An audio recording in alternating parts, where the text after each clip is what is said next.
Bismillahirrahmanirrahim. Assalamualaikum warahmatullahi wabarakatuh. Ketemu lagi dengan Ibu di pelajaran fisika untuk pertemuan yang kedua. Ini masih tentang bab pertama, yaitu tentang besaran dan pengukuran. Kalau kemarin kita belajar tentang besaran, satuan, macam-macam alat ukur, cara konversi satuan. Nah, kalau sekarang kita akan belajar tentang mengukur. Oke, bismillahirrahmanirrahim. Semangat belajar ya. Mengukur. Yang pertama ada angka penting, yaitu semua angka yang digunakan untuk menyatakan hasil pengukuran, baik angka pasti maupun angka taksiran. Nah, ada yang dimaksud dengan angka pasti dan angka taksiran. Lihat di sana di gambar. Ada gambar sedang mengukur pensil. Diperoleh di sana panjangnya itu 20 mm. Tapi kalau dilihat secara detail itu tidak pas di garis 20. Itu agak lebih. Nah, kira-kira lebihnya itu 0,5 mm. Sehingga diperoleh hasil pengukurannya adalah 20,5 mm. Nah, dari angka 20,5 mm itu, angka 20 merupakan angka pasti. Karena setiap orang yang mengukur dengan penggaris itu pasti dapatnya, penggaris dan pensil itu pasti dapatnya 20. Tapi yang 0,5 mm nya itu angka taksiran.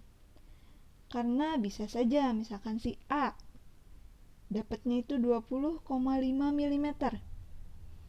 Tapi si B lihatnya itu hasilnya menjadi 20,3 mm. Nah, itu jadi angka yang menaksir itu, yang mengira-ngira itu yang disebut dengan angka taksiran. Kalau yang 20 yang setiap orang itu pasti dapatnya segitu, berarti itu disebutnya angka pasti. Berikutnya, ada bilangan eksak dan bilangan tidak eksak. Bilangan eksak yaitu bilangan yang didapat dari hasil membilang. Contoh, membilang. Misalkan jumlah siswa. Jumlah siswa di kelas tersebut ada 37 orang. Membilang ini biasanya berbentuk bilangan bulat. Contohnya tadi 37 orang. Atau misalkan ada apel 5 buah. Ada binatang, kucing, ada 10 ekor. Jadi itu berbentuk bilangan bulat. Itu kalau bilangan eksak. Nah, kalau bilangan tidak eksak yaitu bilangan yang diperoleh melalui pengukuran atau perhitungan. Ini biasanya berbentuk bilangan desimal. Kayak tadi tuh, ngukur pensil. Diperoleh 20,5 mm. Nah, ada komanya tuh, ada desimalnya. Ini disebut bilangan tidak eksak. Jadi tidak pasti. Itu ya yang membedakan antara bilangan eksak dan bilangan tidak eksak. Nah, berikutnya ada cara menyatakan banyaknya angka penting. Ada beberapa aturan untuk menentukan jumlah angka penting. Yang pertama, semua angka bukan 0 adalah angka penting. Angka bukan 0 adalah angka penting. Contoh, misalkan 3276. Ada berapa angka penting? 1, 2, 3, 4. Ada 4 angka penting. Contoh lagi, misalkan kalau tadi bilangan bulat, sekarang koma. 2,54. Ada berapa angka penting? 1, 2, 3. Ada 3 angka penting. Pokoknya kalau bukan 0, itu berarti adalah angka penting. Itu. Yang kedua, semua angka 0 yang terletak di antara angka bukan 0 adalah angka penting. Misalkan 2008. ada 0 terletak di antara angka bukan 0. Ada berapa angka penting? 1, 2, 3, 4. 4 angka penting. Jadi kalau 0-nya diapit oleh angka bukan 0, maka si 0 tersebut adalah angka penting. Misalkan berbentuk desimal 2,07. 0 diapit oleh bukan angka penting. Ada berapa angka? 1, 2, 3. 3 angka penting gitu. Itu aturan yang kedua. Aturan berikutnya, angka 0 di sebelah kanan angka bukan 0 adalah bukan angka penting, kecuali jika ada penjelasan khusus. Nah, di file PDF yang sudah diberikan itu mohon maaf ada kesalahan. Kalau di file PDF itu merupakan angka penting, itu salah ya. Yang betul itu angka 0 di sebelah kanan angka bukan 0 itu bukan angka penting. Contoh misalkan 4.000. Ini kan angka 0 di sebelah kanan angka bukan 0. Itu adalah bukan angka penting. Berarti 0 ini bukan angka penting. Berbeda dengan 0 yang tadi. Kalau si 0-nya diapit, itu adalah angka penting. Kalau yang sekarang, si 0-nya kan nggak diapit, ada di sebelah kanan. Berarti ini bukan angka penting. Jadi, hanya ada satu angka penting. Gitu. Misalkan 2 juta. Berapa angka penting? 1. Karena ini kan nggak diapit lagi 0-nya. Kemudian ada di sebelah kanan. Itu kecuali jika ada penjelasan khusus. Misalkan kayak gini. Misalkan 300.000.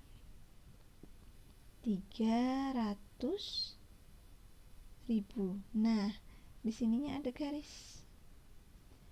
Berarti si 0 ini dihitung semua sampai sampai 0 yang ada tandanya. Ibu ulangi. Misalkan 300.000. Misalkan tandanya di sini deh nih.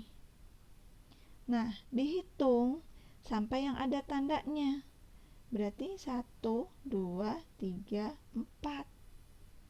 Gitu. Kalau misalkan si tandanya di sini. Berarti si 0-nya dihitung sampai sini. 1, 2, 3, 4, 5, 6. Ada 6 angka penting. Gitu. Jelas ya? Kalau ada penjelasan khusus, berarti dihitung sampai situ. Yang keempat, semua angka 0 yang digunakan untuk menentukan letak desimal bukan angka penting. Desimal. Contoh, misalkan 0,00023. Berapa angka penting? 2. Karena yang ininya itu kan desimal di awal, itu nggak dihitung.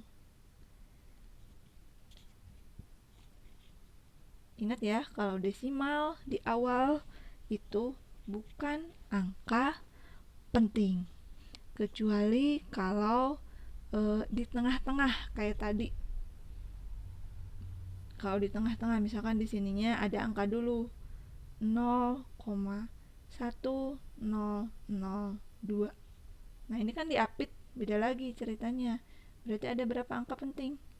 Iya, ada 4. Ini yang nggak dihitung 1, 2, 3, 4. Jelas ya? Nah,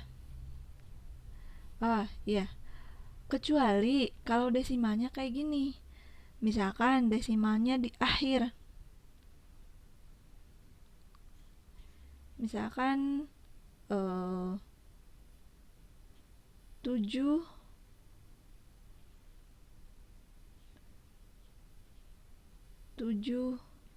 koma 0,500. Berapa angka penting? Tadi kalau di awal jangan dihitung, itu bukan angka penting. Tapi kalau di kanan koma itu adalah angka penting. Jadi 1, 2, 3, 4, 5 angka penting. Ingat ya, kalau desimal itu 0 di kanan dihitung. Kalau bukan desimal, itu 0 di kanan itu bukan angka penting ya. Ingat, kalau ini di sebelah kanan angka bukan 0, bukan angka penting kalau bukan desimal. Tapi kalau desimal, itu di sebelah kanan itu adalah angka penting. Ibu ulangi supaya jelas. Ini kan di sebelah kanan, misalkan ini 100. Berapa angka penting? Kalau bilangan bulat di sebelah kanan nolnya angka penting bukan? Bukan, ya ini 1 angka penting. Tapi kalau desimal misalkan 1,00, ini berarti 3 angka penting. Gitu. Jelas ya? Nah, itu untuk aturan angka penting. Berikutnya ada pembulatan. Pembulatan ini di matematika biasanya dari SD sudah diajarkan cara pembulatan. Aturan pembulatan yang pertama, bilangan di sebelah kanan bernilai lebih dari 5 dibulatkan ke atas. Contoh, misalkan 2,3 lebih dari 5, 7, 4. 7, 6 misalkan. Di sebelah kanannya lebih dari 5 nih. Yang ininya kan lebih dari 5. Maka dibulatkan ke atas menjadi 2,38. Gitu. Ininya lebih dari 5. Nah, kalau yang sebelah kanannya kurang dari 5, maka dibulatkan ke bawah. Misalkan 2,374. 2,374, maka dibulatkan ke bawah menjadi berapa? Menjadi 2,37. Itu. Jelas ya, ini waktu zaman SD sudah aturan-aturan pembulatan kayak gini. Cuman, nah, mungkin ada yang bingung. Kalau ini kan lebih dari 5, kurang dari 5.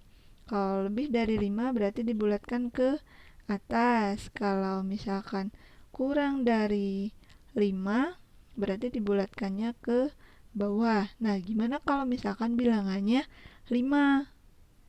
Kalau bilangannya 5 berarti aturannya, nah ini, jika angka yang dibulatkan bernilai ganjil, maka dibulatkan ke atas.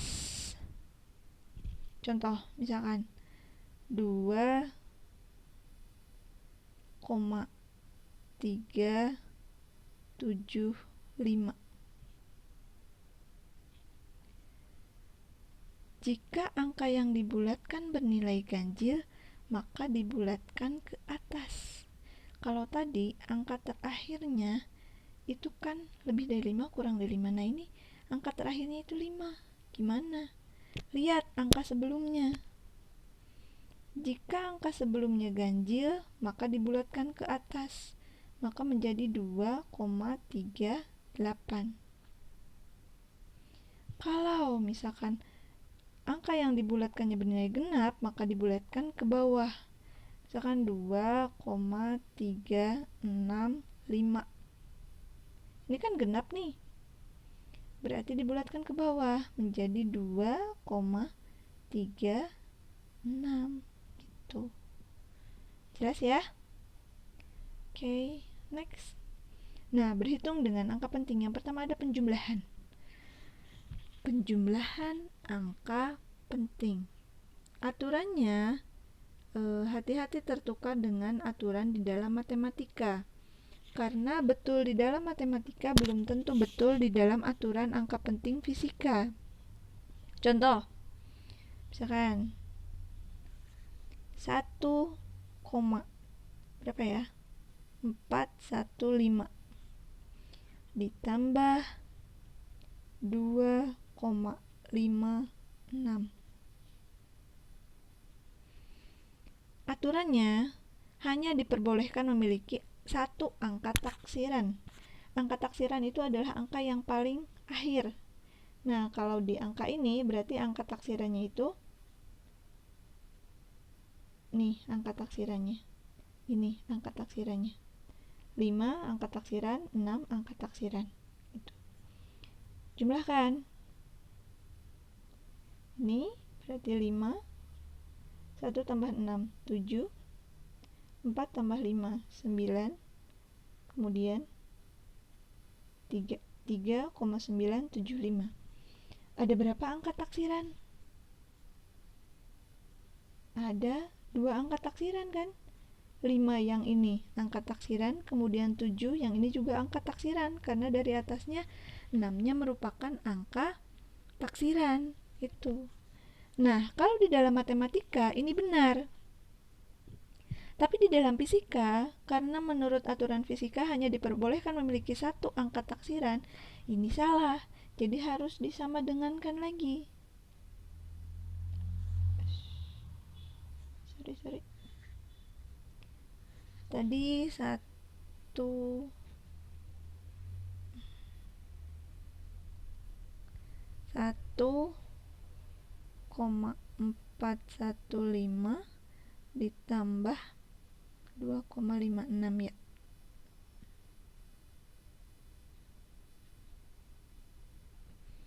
Hasilnya 3,975.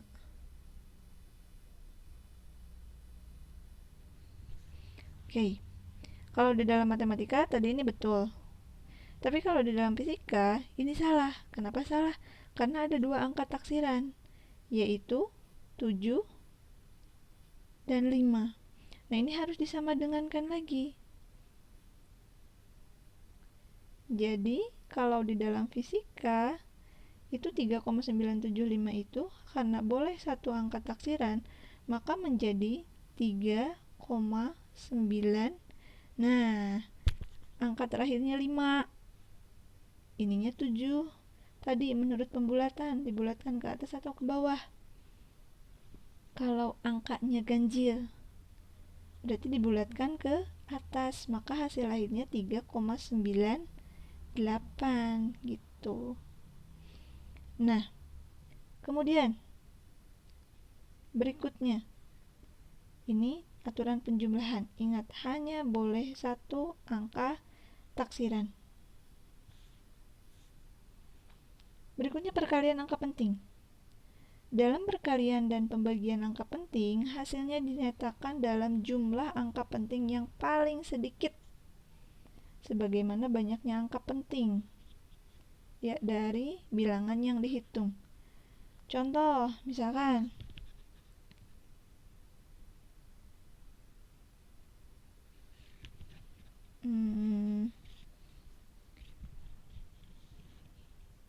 misalkan 4,005 kali 3,25. Nah, kalau di dalam matematika hasil hitungannya itu nanti silakan hitung sendiri, di sini sudah diperoleh, yaitu 16,27925. Nah, menurut matematika ini benar. Tapi menurut fisika ini salah. Kenapa salah? Karena yang paling sedikit, sebagaimana banyaknya angka penting dari bilangan-bilangan yang dihitung. Sini yang paling sedikit yang mana? Ini kan 3,25. Ada berapa angka penting? 3. Berarti hasil akhirnya ini harus hanya terdapat 3 angka penting.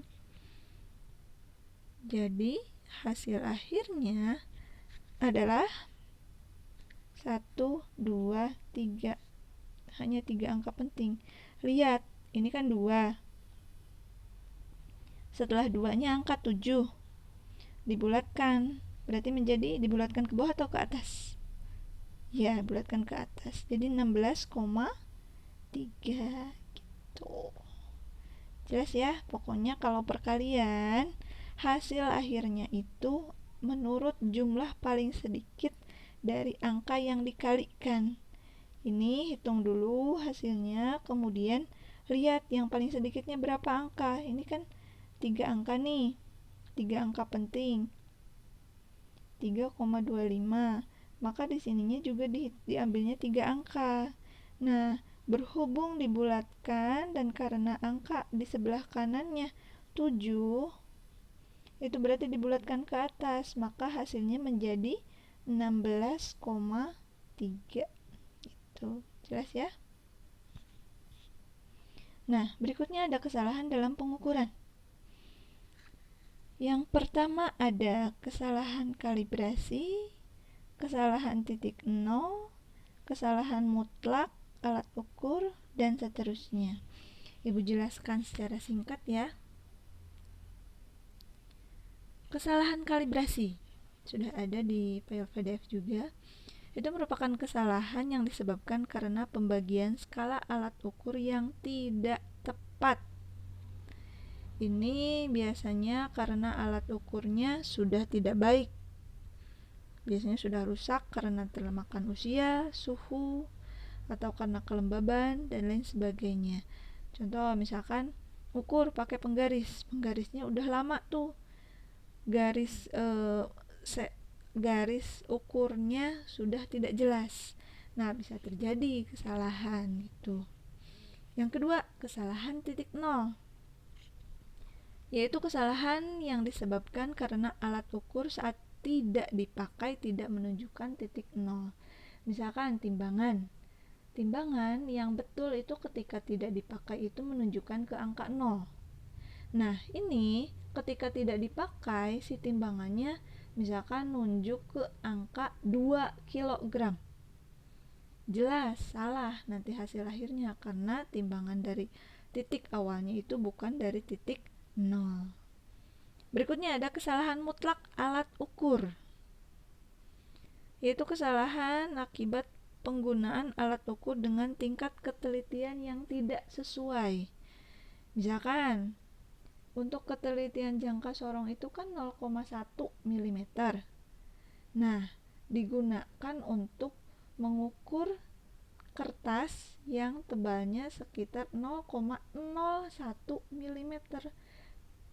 Ini jelas nggak akan bisa karena alat ukur yang digunakan itu lebih besar ketelitiannya dibanding dengan yang diukurnya. Tuh. Berikutnya, kesalahan paralaks, yaitu kesalahan dalam pengukuran akibat pandangan atau penglihatan si pengukur tidak berada di posisi yang tepat. Harusnya ketika kita mengukur sesuatu itu lurus, pandangannya lurus di depan.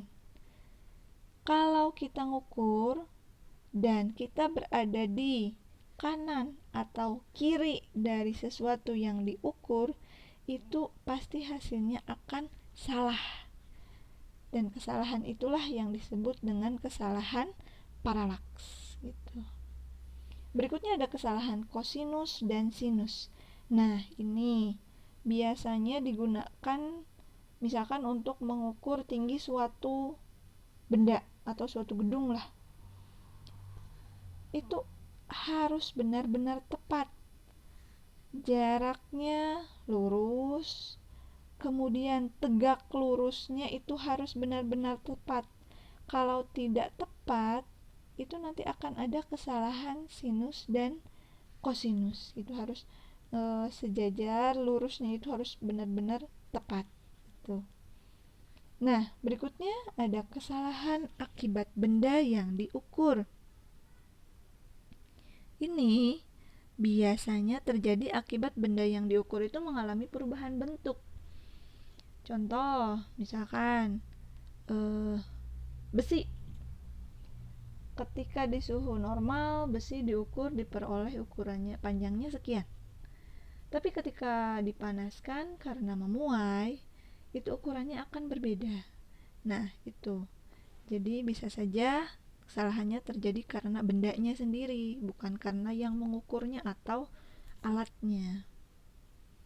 Nah yang terakhir itu adalah kesalahan fatigue pada pegas, atau ini juga ada yang menyebutnya kesalahan fatigue pada pegas. Ini kesalahan akibat keadaan pegas dalam alat ukur mengalami lunak atau melembek jelas. Ketika suatu benda diukur dalam bentuk yang normal dengan bentuk yang sudah melunak atau melembek, pasti ukurannya akan berbeda gitu. Jelas ya?